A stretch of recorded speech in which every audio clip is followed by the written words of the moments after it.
This wealthy young woman told Judge Caprio, "My father runs this city, yet I'm still in handcuffs 20 minutes later." The courtroom buzzed with an unusual energy that morning, a tense hush that almost crackled in the air, alert and expectant. Rumors had already seeped into the wooden benches long before Judge Caprio took his seat. Murmurs wound through the gallery. "She's here. The mayor's daughter, the girl who never faces punishment." Even the bailiff, typically a stoic presence, looked momentarily tested, bracing himself. Then she entered. Ariana Emerson, 18, wealthy enough to treat entire neighborhoods as her personal playground, bold enough to make city employees feel invisible. She walked in not like someone on trial, but like a celebrity making a grand entrance into an exclusive lounge. Her designer heels clicked sharply on the floor. She kept her oversized sunglasses crooked indoors, her phone glued to her hand as her thumbs swiped with the casual confidence of someone untouched by real consequences. Two friends followed her, dressed like extras in a music video, whispering and excited, one surreptitiously filming the scene. They weren't nervous. If anything, they were entertained. They'd watched Ariana talk her way out of tickets, shout past officers, and glide through rules meant for everyone else. Today, they anticipated the same effortless display. Ariana slid into the defendant's seat as if the courtroom itself were part of her family estate. She ignored the judge, the clerk, and the spectators.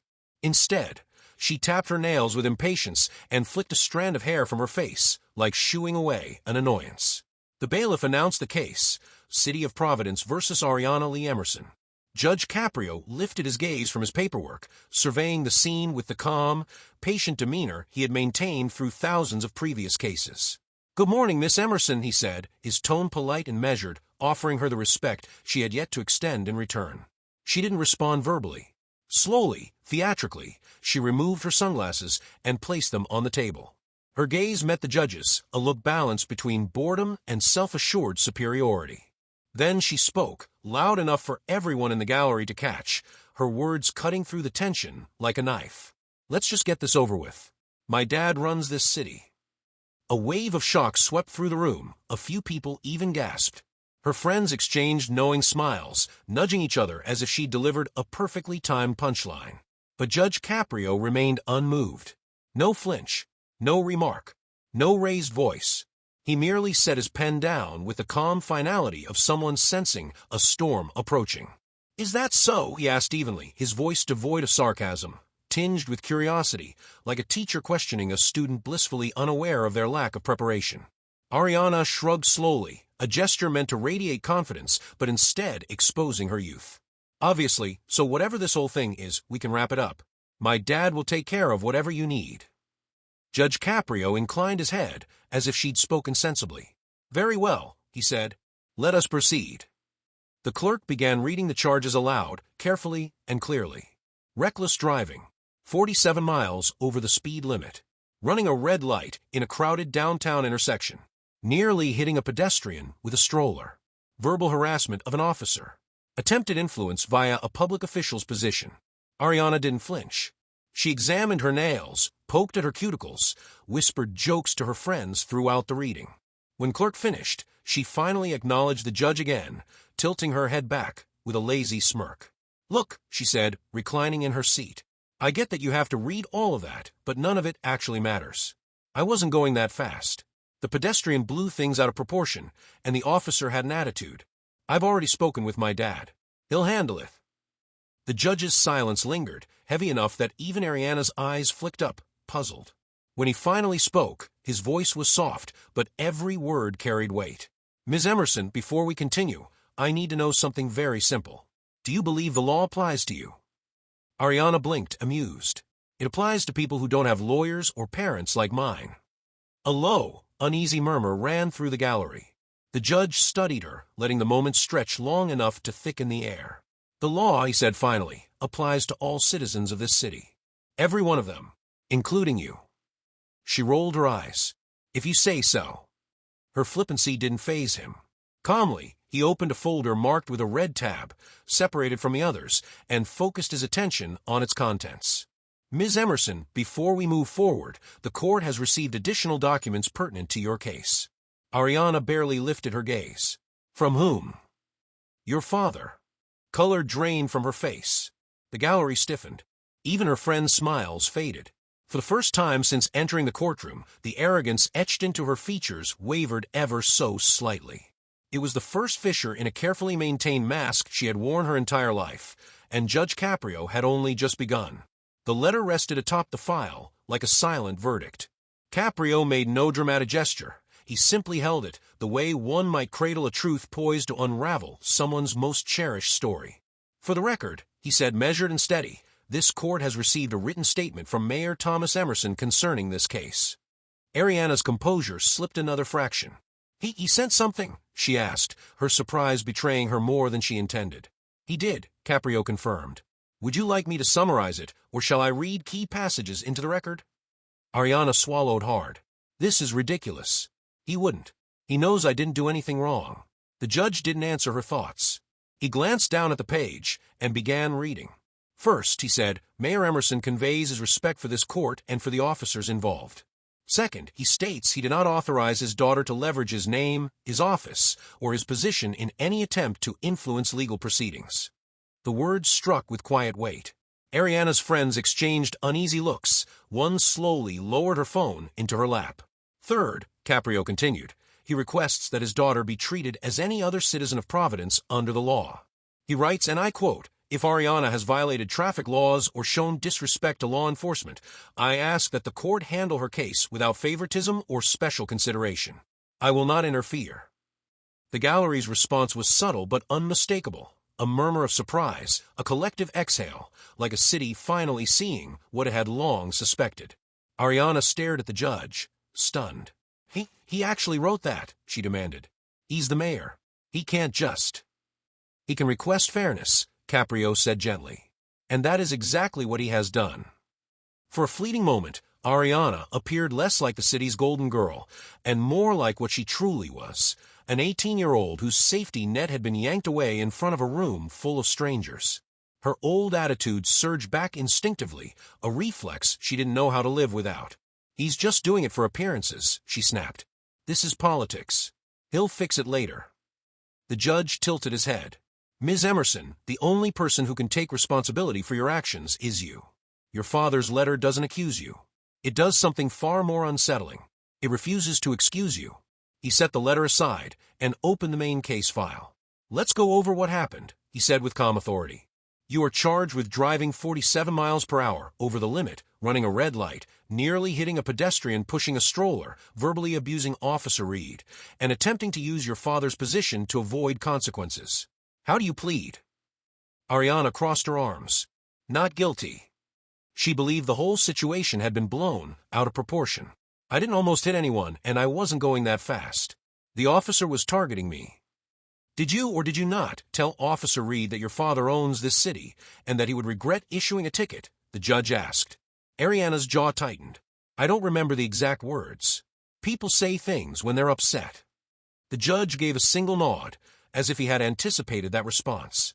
"Fortunately," he continued, "we don't have to rely solely on memory. We have records." He glanced to the side. "Officer Reed, please come forward." A man in uniform stepped up, carrying the composed demeanor of someone accustomed to conflict, but still human enough to be affected by it. He swore an oath, then folded his hands. "Officer, in your report, you stated that you initiated a traffic stop after observing a white BMW traveling 92 miles per hour in a 45 miles per hour zone. Is that correct?" "Yes, Your Honor," he replied. "The vehicle also ran a red light at Hanover and Main, narrowly missing a woman pushing a stroller in the crosswalk." Ariana scoffed. "It wasn't narrowly missing. She wasn't even that close. And the light was yellow when I entered." She spoke under her breath, but the officer didn't look at her, keeping his focus on the judge. "I activated my lights and siren," he continued. "The defendant did not pull over immediately." She continued for several blocks, holding her phone near the rearview mirror, recording herself. When she finally stopped, I approached and asked for her license and registration. She responded, "Relax. I'm Ariana Emerson. Do you know who my father is?" When I explained the seriousness of the violation, she said, "My dad owns this city. If you value your job, you'll back off." The courtroom fell silent. Ariana's voice cut through the stillness, sharp and defensive. "He's exaggerating. I was scared. I didn't know if he was serious.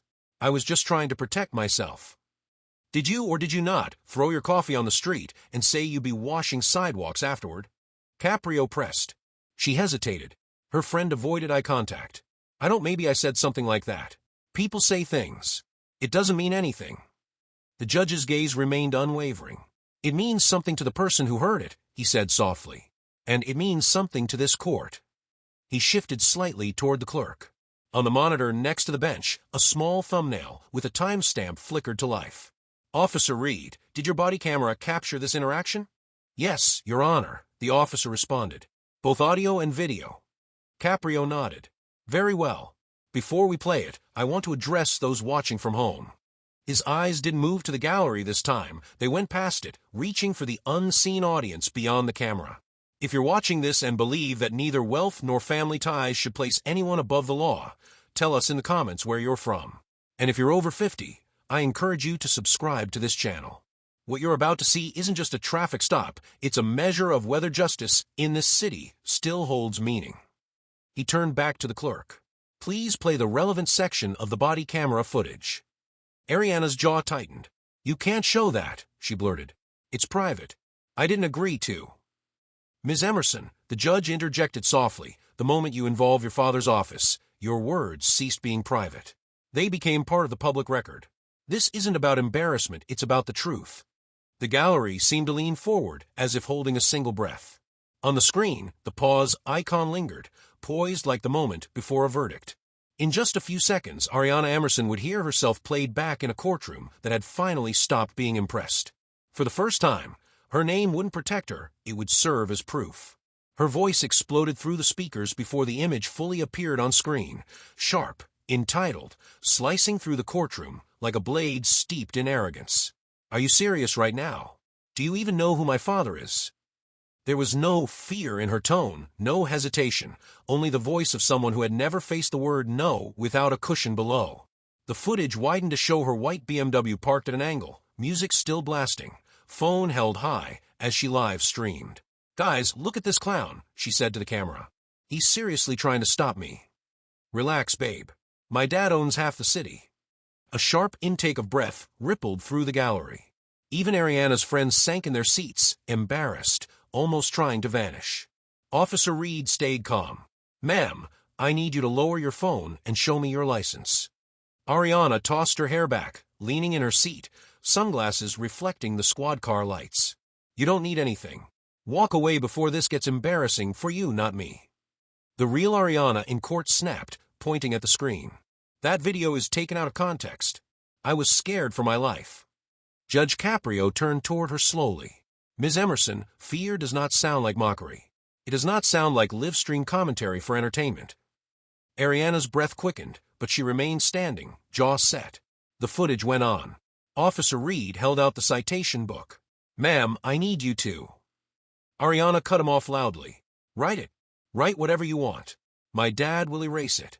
And when he does, you'll be cleaning trash cans behind City Hall. That's where people like you end up when you mess with people like me. The sneer in her voice was unmistakable. A whisper ran through the gallery. Wow. Another muttered, unbelievable. The sound only deepened the gravity of the moment, like judgment settling into the walls. When the footage paused, the silence that followed was heavier than any spoken reaction. It wasn't quiet out of respect, it was quiet from shock. Caprio let it hang for a moment. Then he looked at Ariana. Ms. Emerson, he said softly, I want you to hear the difference between your memory and the reality of what happened.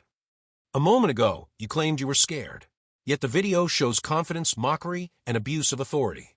Ariana pressed her lips tightly together, refusing to take a seat.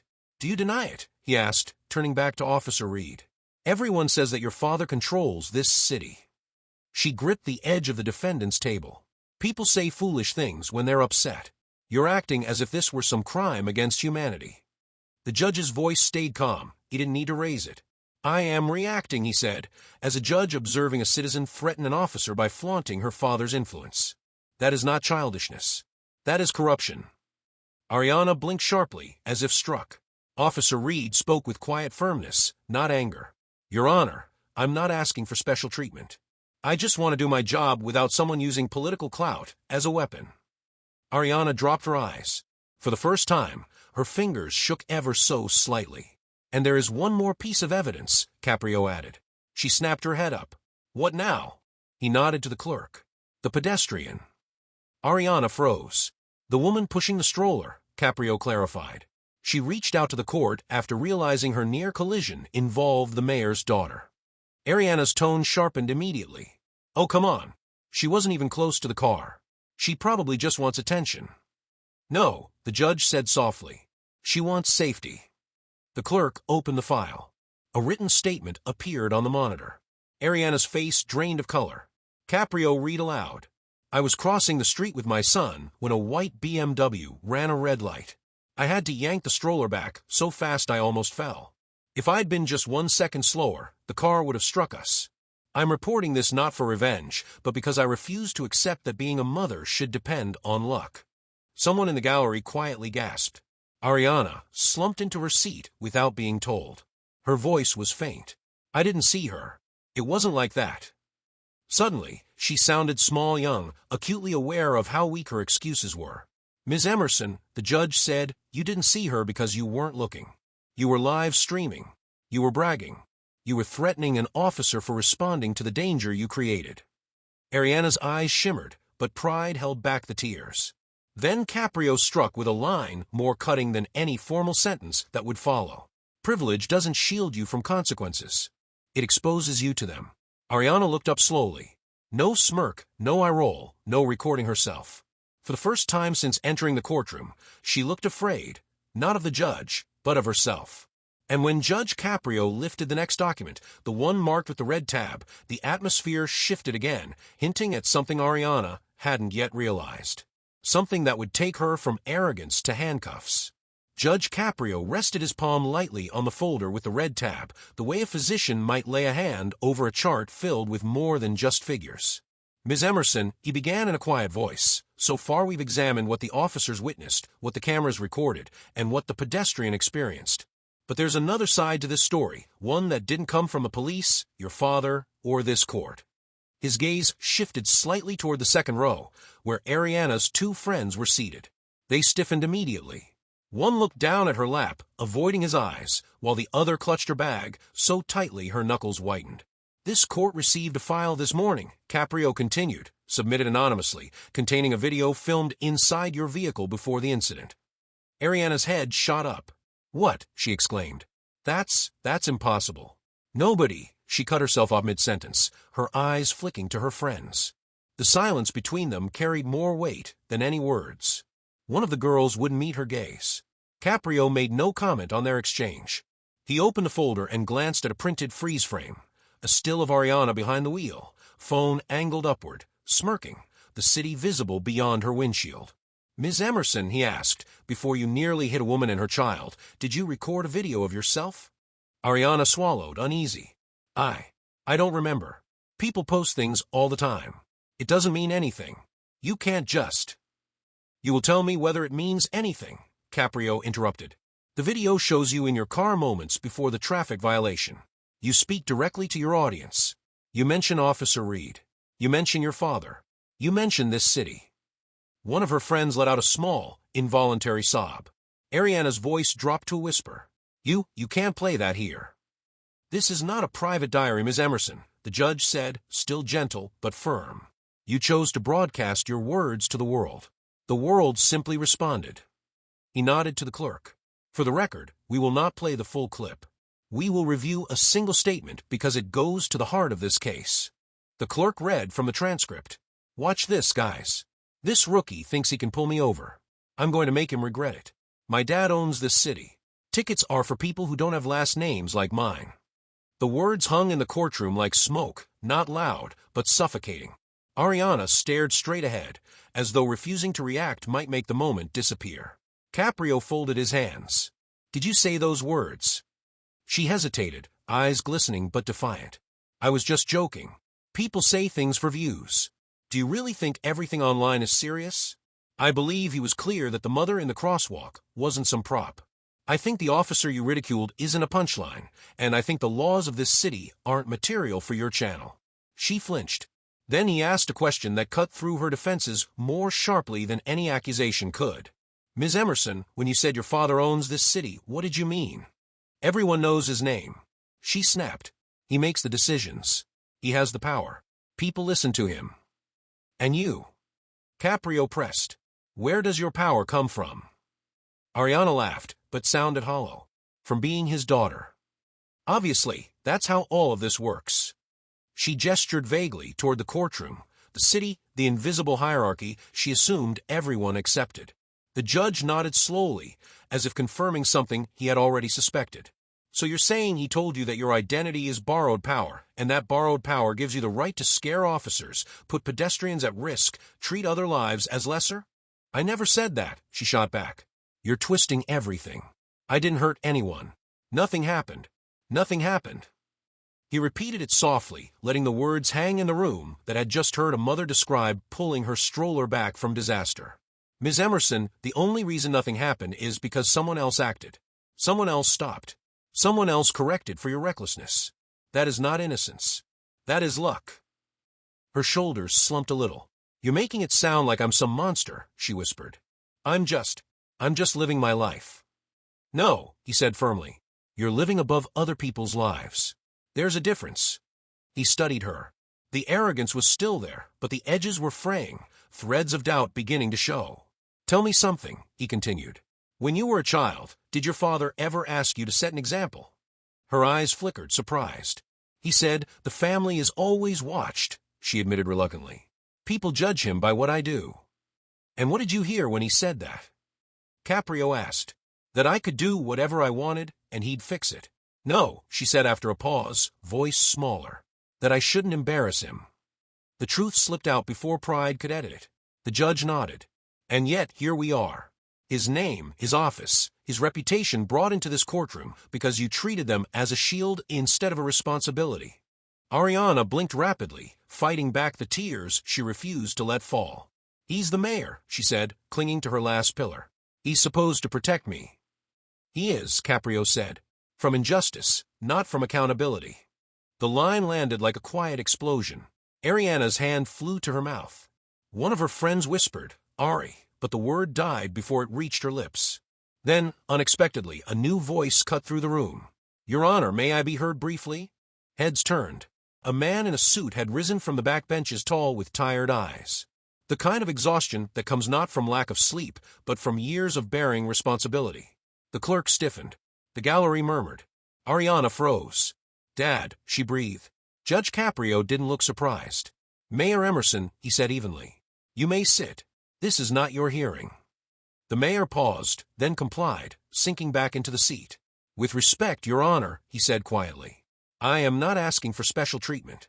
I am asking for clarity. The judge held his gaze. You will have clarity, he said, but not influence. He turned back to Ariana.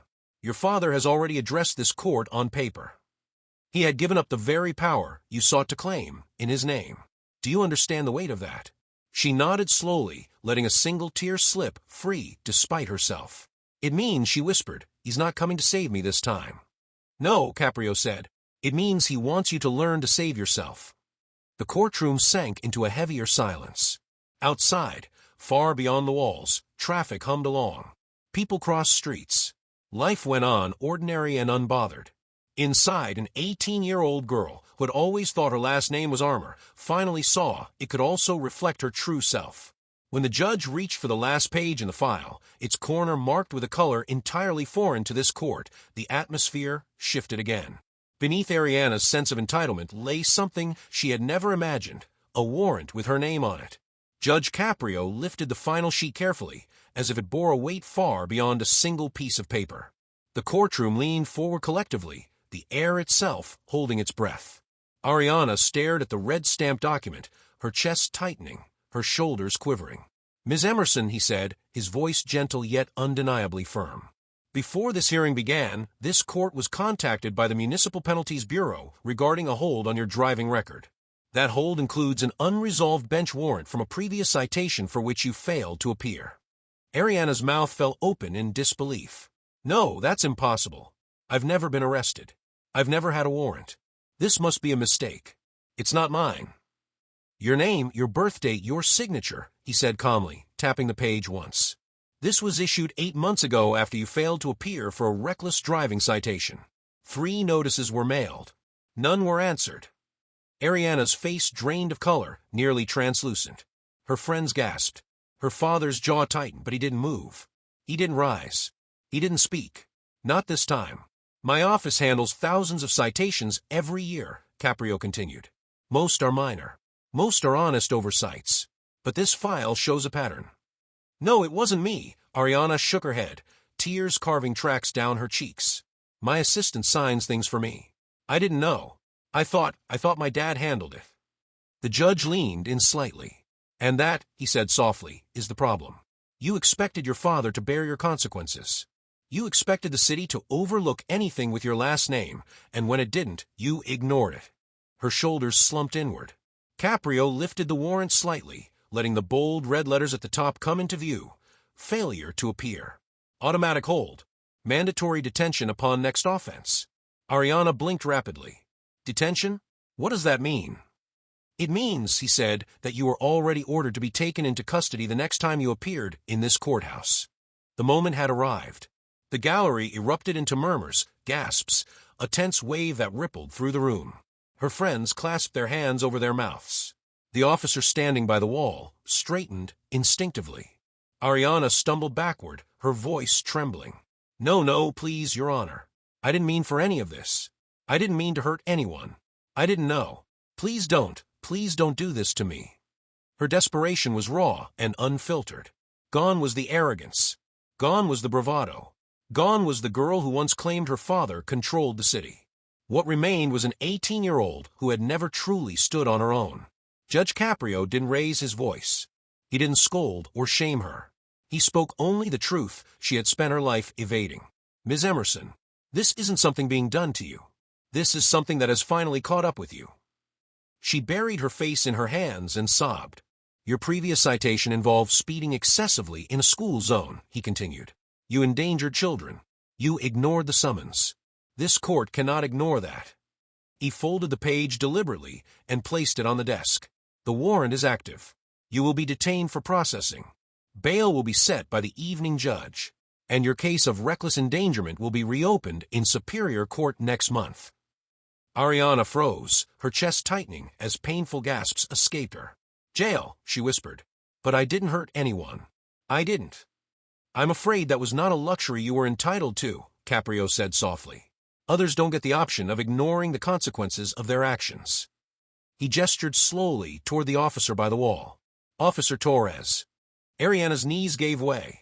Dad, please. For the first time, the mayor rose, but he didn't intervene. He didn't interrupt the judge, didn't reach out.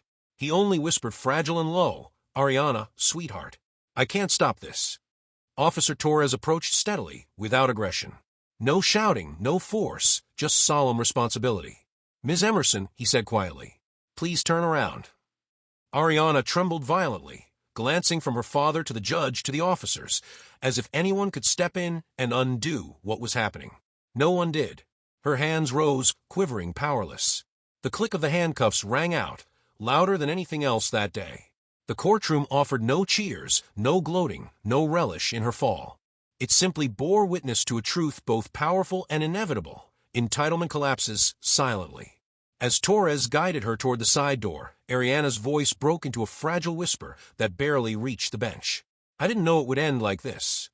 Judge Caprio's response was gentle, the tone of a man who had seen countless lives bend under the weight of their own lessons. Ms. Emerson, endings look different when you stop borrowing power and start facing the truth. She bowed her head. Her father stared at the floor, hands trembling.